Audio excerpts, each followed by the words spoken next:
안녕하세요. 이혼에 대처하는 우리의 자세, 대망의 마지막 편, 6번째 시간이 돌아왔습니다. 네, 여러분. 우리가 아주 다양한 이혼 사유를 가지 만나봤지만, 그래도 이혼하는 사유는요, 정말 집집마다 달라요. 한 집당 하나씩이라고 생각하시면 돼요. 그래서 여러분들, 제가, 이혼 전문 변호사의 허와실 알려드릴까요? 여러분들 맨날 그러는 게 있어요. 이혼 전문 변호사세요? 이혼 전문 변호사라고 하면요. 뭐 이혼을 많이 시킨 변호사일 수도 있겠죠. 그런데 저도 뭐 지금도 당장 이혼 전문 변호사를 등록할 수가 있지만 등록하지는 않습니다. 그게 꼭 저는 중요하다고 생각하지 않거든요. 그건 약간 허상이라고 생각하는데 어떤 사건을 많이 처리했다라고 해서 내 사건을 잘 처리해 주리란 보장은 없거든요. 왜냐하면 뭐 이혼을 수만 건 하셨던 변호사님이 계셨다고 쳐도 내 사건에 있어서 그냥 허투루 보셨다면은 전문 변호사라고 해서 더 좋은 건 없잖아요. 그래서 이혼 변호사를 고르신다거나 이혼 변호사를 선임하실 때 중요한 점은 저는 그렇게 생각해요. 저한테 오시라는 말씀이 아니고요. 이제 가까운 지역에 계시는 변호사님을 만나서요. 굳이 이렇게 누구를 꼭 찾아간다 이런 걸 떠나서 가까운 지역에 계시는 변호사님을 만나되 여러분을 만나보셔라. 여러 명을 만나서 내가 얘기가 가장 잘 통하는 변호사를 선임하셔라. 왜냐하면 내가 이 사람이랑, 그러니까 내 배우자랑 말이 안 통해서 도저히 말로 풀 수가 없어서 이혼까지 결심한 마당에 세상에 변호사랑도 말이 안 통하면 이거 어떡합니까? 이거 어디 가서 이혼을 해야 돼? 이혼 사건을 진행하면서 또 한 번 이렇게 아주 고구마를 먹어야 되나요? 그렇지 않잖아요. 그러니까는 뭐 이혼 사건을 많이 한 사람보다도 많이 한번 하는 건 그러니까 어느 정도 한 건 기본이고요. 당연히 나랑 가장 소통이 잘 되는 변호사를 만나는 게 중요하다라고. 그리고 변호사 분명히 내가 상담할 때 변호사랑 했는데 뭐 계속 이제 지속적으로 이야기할 때는 다른 변호사랑 한다거나 아니면 지속적으로 얘기할 때는 다른 뭐 사람하고 얘기한다거나 이런 경우도 별로 좋은 경우라고 볼 수가 없어요. 그래서 그런 부분까지 상담할 때는요, 모든 변호사들이 친절합니다. 그 친절할 때 궁금하신 거, 그리고 앞으로 진행될 때 어떻게 되는 걸 다 물어보시는 게 좋아요. 그리고 저는 개인적으로 이제 여러분을 많이 만나보시라고 하는데 이혼 상담을 한 번, 두 번이라도 받아보신 분이 저한테 오면 되게 좋아요, 저는. 왜냐면 아주 기초적인 거를 이제 궁금해 하시는 게 아니라 그다음에 약간 난이도가 있는 거를 이제 물어보시면서 자기가 앞으로 어떻게 사건을 진행할지 이미 이제 생각을 하시면서 대화를 하기 때문에 뭐 했던 얘기 또 하고 이러지 않아요. 그 제가 오늘 이혼 상담을 하면서요, 정말 계속 지속적으로 잘못 알고 계신 어떤 상식들, 지속적으로 질문 잘못됐어. 그런 경우가 너무 많이 있어가지고 그런 부분에 대해서 한번 좀 말씀을 드려보려고 해요. 예를 들면 이런 거예요. 첫 번째 잘못 알고 있는 상식. 내 이름으로 된 재산은 내 거고 상대방 이름으로 된 재산은 상대방 거 아닌가요? 저도 이혼에 대해서 공부를 해보니까 특유재산이라는 게 있더라. 특유재산. 특유재산이라는 거는 각자의 재산은 각자의 소유로 헤어지는 거 아닌가요? 라고 물어보시는 분들이 계세요. 특유재산이라는 거는 법률 용어가 맞고요. 우리나라는요, 부부재산 별산제를 택하고 있어요. 그 말은 뭐냐? 남편 재산은 남편, 아내 재산은 아내. 그거 아니냐? 맞지 않냐? 이혼할 때도 그렇게 되는 거 아니냐라고 하는데, 이게 남편 재산 남편, 아내 재산 아내. 이건요, 뭐냐면 남자가 사업을 했어, 아니면 남자가 빚을 졌어. 그랬을 때 남편 재산에 대해서만 가져가고 아내 건 건드리지 말아라, 이런 의미라고 보시면 돼요. 이혼할 때는요, 명의가 남편 명의로 되어 있고 아내 명의로 되어 있다면 거의 다 하나로 봐요. 특유재산이라는 말이 있는데 특유재산 추정 번복이라는 말도 있거든요. 뭐 이거는 법률 용어니까 이거 굳이 어렵게 설명할 필요 없고, 거의. 그래서 예를 들어서 그런 건 있어요. 근데 혼인 기간이 10년이에요. 그런데 이제 10년에 이혼을 막 하려고 했는데 6개월 전에 우리 아버지가 나한테 증여한 게 있어. 근데 이제 그 내 명의잖아요. 그럼 이것도 똑같이 나누나요? 라고 하시는데, 요거는요, 요런 경우에는 특유재산으로 인정될 여지가 있어요. 요런 경우에는 좀 빼줄 여지가 있다.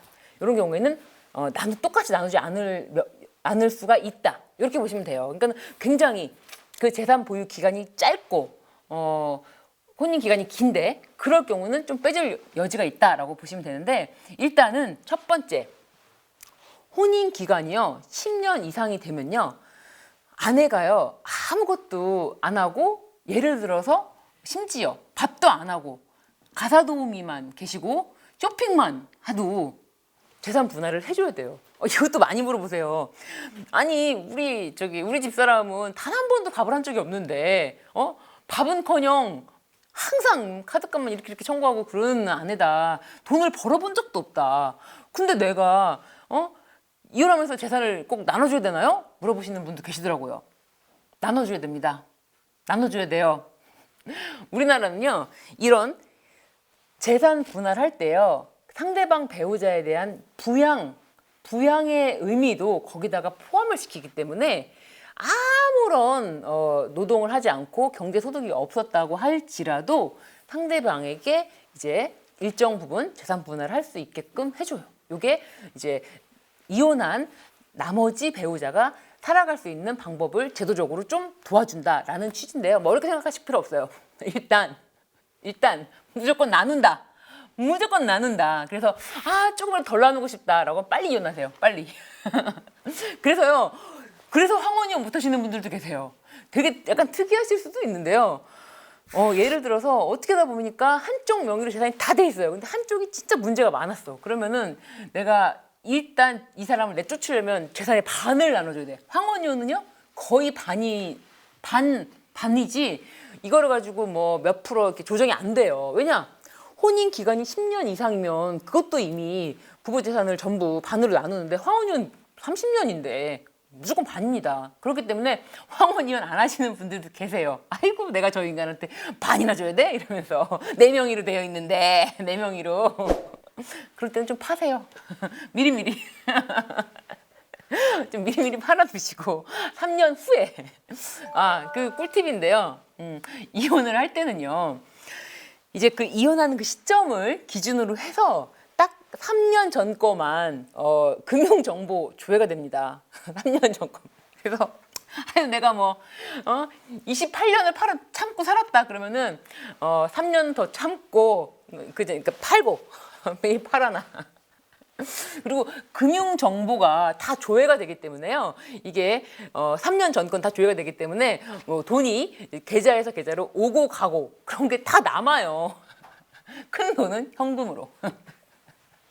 아주 꿀팁이잖아요. 이혼을 대처하는 우리의 자세. 큰 돈 거래는 현금으로. 내 계좌는 최대한 영원으로. 이렇게 해두시면은 재산 분할할 때 조금이라도 어떻게 해볼까 유리할 수 있는 방법이랄까. 이거는 변호사로서 드리는 말씀은 아니고요. 제가 친구처럼 제가 조언을 드린 거니까 그 변호사가 그렇대라고 말씀하시면 큰일 납니다. 저는 변호사로서 그런 말 한 적이 없어요. 저는 오로지 여러분의 다정한 친구로서 그런 조언을 좀 했습니다. 그래서 이제 지금 말씀드린 것처럼 부부 재산 다 한 번에 넣고 나눈다라고 생각하시면 되고 아주 예외적으로 아주 특이한 경우에만 그 재산을 나누는 것을 빼주는 경우가 있다. 두 번째, 이런 질문을 하시는데요. 내 아내가 바람이 났다. 저 옆에는 그냥 바람이 나가지고 아주 그냥 저 옆에는 그냥 당장 쫓아버리면 돼. 그 저 옆에한테 돈 한 푼도 내주지 않겠다. 내 재산을 나눠주지 않겠다. 당연한 거 아니냐. 여자가 바람이 나갖고 저렇게 정신을 못 차리는데 당연히 내 재산을 왜 나눠줘야 되냐라고 하시는데 배우자가요 바람이 나도요 재산 분할을 청구할 수가 있습니다. 너무 억울하죠. 너무 억울하죠. 그래서 근데요 여기서 중요한 팁이 있어요. 바람난 배우자는 자기가 바람이 났기 때문에 재산 분할, 이혼 자체를 먼저 청구할 수가 없어요. 그래서 상대방 배우자가 외도가 있다라고 할 경우에는 외도가 있고 재산 분할을 내 명의로 돼 있느냐 상대방 명의로 돼 있느냐가 중요해요. 상대방 바람난 배우자가 명의 재산이 많다 그럼 빨리 청구하는 게 좋겠죠. 근데 상대방이 바람이 났어 내 재산이 많아 좀 이제 팔아두세요. 어쨌든 이게요, 외도랑 재산 분할이랑 관련이 1도 없어요. 그래서 진짜 내가 저 인간한테, 저 인간 저렇게 바람핀 사람한테도 내 재산이라면 나눠줘야 된다. 이 부분을 기억하신다면 진짜 억울한데도 이혼할 때는요, 바람핀 거는 전혀 재산 분할과 관계가 없다. 다만 그 배우자가 정말 한 10년이 안 됐는데 좀 빚이 너무 많이 졌어. 혼인 기간에. 난 재산이 있는데 저 배우자는 빚만 많아. 그럴 경우에는요, 나눠줄 때 그 비율을요 많이 조정을 해줍니다. 법원에서 8대2. 정말 저 배우자는 재산에 기여하는 게 없을 뿐만 아니라 빚만 졌구나 라고 하면서 8대2 이렇게 하는데, 그럼 그 빚도 나눠야 되나요? 라고 하는데요, 빚은요 그거예요. 이 빚을 진 원인이 예를 들어서 전세 자금을 마련한 거다, 아니면은 식료품을 샀다, 식료품 사느라고 빚졌다, 정말 이렇게 일상 가사라고 하는데요. 어쨌든 간에 이 부부 공동생활 그리고 가정 공동생활을 위해서 빚을 냈다, 요 빚은 나눠야 돼요. 그런데 이게 아니라 어떻게 냈는 빚인지 몰라. 도대체 왜 저런 빚을 졌는지 몰라. 나는 몰라요, 진짜. 너무 억울해. 그런 빚은 안 나눠도 됩니다. 네, 그러니까는 저 빚 내가 아는 빚이야. 그런 경우에 나눠야 돼요. 내가 아는 빚 뻔하거든요. 우리 집 마련할 때, 우리 집 살 때 대출 받았던가, 아니면 우리 집 전세 자금 마련할 때 대출 받았던가, 그런 거잖아요. 그런 거는 나눠야 되는 빚이고요. 누구 명의로 있든지. 그리고 내가 모르는 빚인 경우에는 나눌 필요가 없다라고 생각하시면 되겠습니다. 세 번째, 많이 잘못 알고 계시는 경우, 이혼 소송 과정이 최소 몇 개월 걸린다고 하는데, 아니 그 기간 동안에 양육비는 어떻게 해요? 생활비 이 인간이 안 주는데 걱정하실 필요가 없어요. 물론 생활비를 딱 이렇게 이혼 결심하시기 전 그 단계처럼 똑같이 줄 수는 없어요. 그리고 남자가 안 주는 거를 어떻게 하겠어요? 근데 이런 경우 법원에서는요, 사전 처분이라고 해요. 양육비 사전 처분. 양육비 사전 처분이라는 게 뭐냐면, 이혼 소송 과정에서 자녀들은 계속 먹고, 그리고 자녀들은 계속 돈이 필요하거든요. 그런데 한쪽이 일방적으로 경제적 소득 활동을 할 경우에 돈을 번다, 이럴 경우에 다른 한쪽은 그런 것 때문에라도 아이들 당장 돈 안 주는데 어떡하냐 걱정이 돼서 이혼 사유가 있음에도 불구하고 이혼을 못 할까 봐 법원에서 양육비 사전 처분이라는 걸 합니다. 이거는 이제 신청에 의해서 할 수도 있고요, 아니면 직권으로도 할 수 있는데요. 사실 이혼 과정이 몇 개월 걸리는 거는 거의 없다고 보시면 돼요. 이게 특히 미성년 자녀가 있는 경우, 특히 이제 법원으로 재판으로 가는 경우에는요, 한 1년 정도 걸린다고 보시면 되는데, 왜냐하면 미성년 자녀가 있는데 이 자녀들에 대한 양육권을 가지고 서로 우긴다거나, 아니면은 그 이혼 사유, 귀책 사유, 이 남자가 나를 때렸다, 아니다, 저 여자가 바람폈다, 이런 귀책 사유에 대해서 다툼이 있어. 서로 전혀 다른 소리를 하고 있으면은 가사조사라는 걸 하거든요. 이런 가사조사는 뭐냐면 또 법정은 아니고 이제 조사관이 있어요. 조사관한테 가서 이제 얘기를 각자 하는 거예요. 그런 과정, 그리고 또 아이들이 아주 어리지 않고 한 중학생, 고등학생이 되면은 정말 양육권을 서로 갖겠다고 하면은 아이들도 법원으로 부릅니다. 이런 과정이 이제 거치고 하다 보면 1년은 금방 지나가거든요. 그래서 이런 과정 속에서도 아이들의 양육만큼은 연속성 있게 보장되어야 되기 때문에 양육비 사전 처분이라는 걸 통해서 지속적으로 양육비를 받으실 수가 있어요. 그렇기 때문에 이혼하는 과정에서도 안정적으로 양육비를 받으실 수가 있습니다. 그래서 양육비 때문에 저 인간 돈 안 준다고, 내가 청구하면 돈 안 줘라고 생각해서 이혼 못 하시는 거는 아니다, 핑계다 라는 말씀을 드릴게요. 근데 이혼 꼭 권하는 건 아닙니다. 다만 다양한 삶의 모습을 내가 받아들이는 거, 그게 일단 첫걸음이 아닐까 싶어요. 제가 첫 시간에 이런 말씀을 드렸어요. 이혼이라는 것을 하게 되면은 정말 내가 살아온 인생을 부정하는, 그리고 내가 지금까지는 굉장히 아이들한테 좋은 엄마였는데 내가 이혼을 하는 순간 내 아이들에게 나쁜 엄마가 되는 게 아닐까. 아니면은 이혼을 통해서 따로 살잖아요. 이제 아이와 아빠하고 이제 엄마하고 살던가, 그러면은 내가 이혼을 통해서 아이들에게 아빠를 빼앗는 게 아닐까, 이런 생각을 하시는데 그거는 정말 잘못된 생각이에요. 아이들에게 아빠를 빼앗는 건요, 엄마의 어떤 아빠에 대한 엄마와 아빠의 그 불화. 저는 오히려 그런 불화에서 그 마음에서 그 거리가 나오고요. 그 거리감에서 뭐 진짜 실제로 그 마음의 거리가 물리적인 거리보다 저는 훨씬 더 크고 돌이킬 수가 없다 그렇게 생각을 하거든요. 그래서 물리적인 거리를 좀 떼어서 이 사람을 만나는 게 가끔 만나면 뭐 대화도 할 수 있어. 대화 정도 할 수 있는데 그걸요 참다가 이혼하시기 때문에 이혼한 남편이랑은 절대 대화도 할 수 없는 거예요. 참지 않고 어느 정도 그래 이 정도면 우리 헤어져도 되겠다 싶을 때 뭐 서로 말이 안 통해 너무 그러면은 뭐 법원을 통해서 이혼할 수도 있는 거고요. 변호사를 통해서 이혼할 수도 있고요. 아주 관계가 악화될 때까지 참았다가 아주 골마서 터질 때까지 기다렸다가 이혼하는 경우만 아니면 내 아이의 아빠기 때문에 그렇게 밉지가 않아요. 마찬가지입니다. 내 아이의 엄마기 때문에 그렇게 밉지가 않아요. 그런데 꼭 정말 골마서 터질 때까지 마치 이혼이 무슨 아주 안 좋은 무슨 병균인데 그거를 치유할 수 있으면 치유하고 뭐 이거를 정말 도저히 안 될 때만 이렇게 뭐 도려내는 식의 어떤 그렇게 생각을 하기 때문에 내 살을 도려내는 기분으로 이혼을 하기 때문에 다시는 그 배우자를 못 만나는 보기도 싫고 꼴도 보기 싫은 거예요. 그러지 않았으면 좋겠다. 그렇게 안 하려면 일단 나부터가 그 다른 사람에게 대한 어떤 다른 삶의 모습에 대한 배려. 이혼도 마찬가지고요. 저는 미혼도 마찬가지라고 생각해요. 요즘에는 진짜 결혼 안 하시는 분들도 꽤 많거든요. 그 비혼주의라는 말이 있는데 굳이 저는요 그런 것도 웃긴 것 같아요.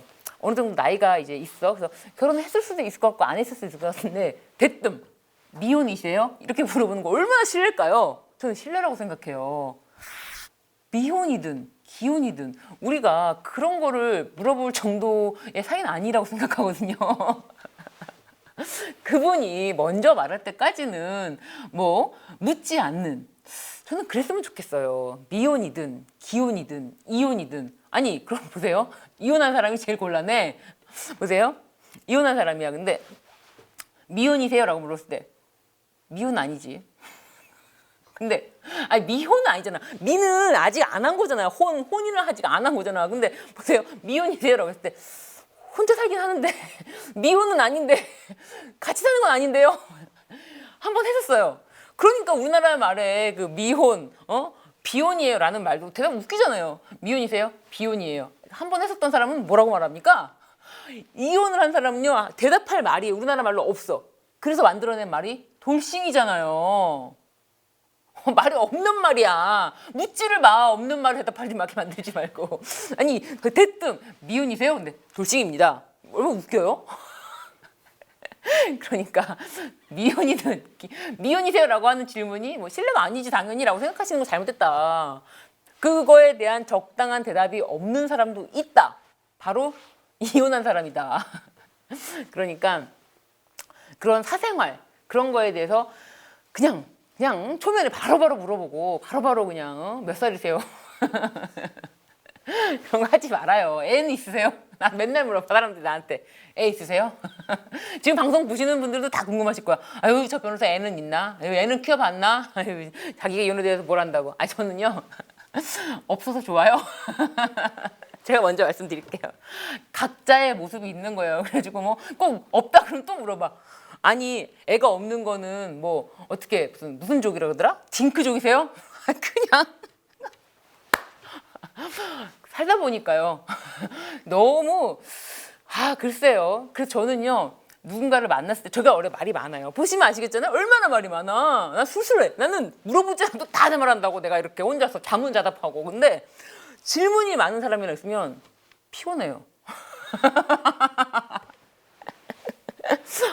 아니, 이렇게 궁금할까 싶은 게 있잖아요. 그냥 나는 비밀이 없기 때문에 그 무엇을 내가 내 입으로 말하는 것에 대해서 거리낌이 없지만 질문이 많은 사람들은 피곤해. 그래서 우리 앞으로 뭐 이거는 제가 이제 특이한 성격이니까 그럴 수도 있지만 이렇게 사생활적인 거라든지 뭐 그런 거 조금만 생각하고 배려하면서 바로바로 대뜸 묻지 않았으면 좋겠다. 거기에 대해서 적합한 대답이 없을 수도 있고 그리고 그렇게 먼저 물어봐서 친근감을 표현할 수 있지만 너무 급하게 친해지지 말자. 그런 생각도 그렇고 다양한 삶의 모습을 존중하는 것이 저는 어떻게 보면은 내가 존중받을 수 있는 첫 번째가 아닐까 싶어요. 그러니까 내가 존중받으려면 다른 사람도 존중해야 돼. 그렇기 때문에 서로 조심하게 되는 것 같아요. 그래서 우리 그런 말 있잖아요. 아줌마들이 제일 용감하다고. 그런 말이 있는데 그런 거 나 아줌마야 라고 생각하지 말고 아줌마라고 굳이 뭐 이렇게 뭐 하고 아저씨야 뭐라고 정형화된 그런 것들이 자꾸 패턴을 만드는 것 같아요. 그냥 다 각자야 각자. 다 인간은 그 한 명 한 명당 다 너무 달라. 자꾸 정형화하려고 그러고 그렇게 이렇게 뭐라 그러죠? 이렇게 종류를 나눈다 그러죠. 그렇게 나누면서 나는 어디 속해 있지? 나는 지금 어디쯤이지? 이런 거 좀 하지 말았으면 좋겠어요. 그래서 자유롭게 아주 그냥 태초의 모습대로 천진난만하게 즐겁게 살았으면 좋겠다. 이 세상에 나는 나 하나잖아. 얼마나 좋아. 이런 즐거운 마음으로 함께 계속 우리 행복을 나누며 살았으면 좋겠어요. 여러분, 지금까지 시청해주셔서 너무 감사드려요. 여러분, 그동안 시청해주시느라고 너무 사랑합니다. 수고 많으셨어요. 안녕.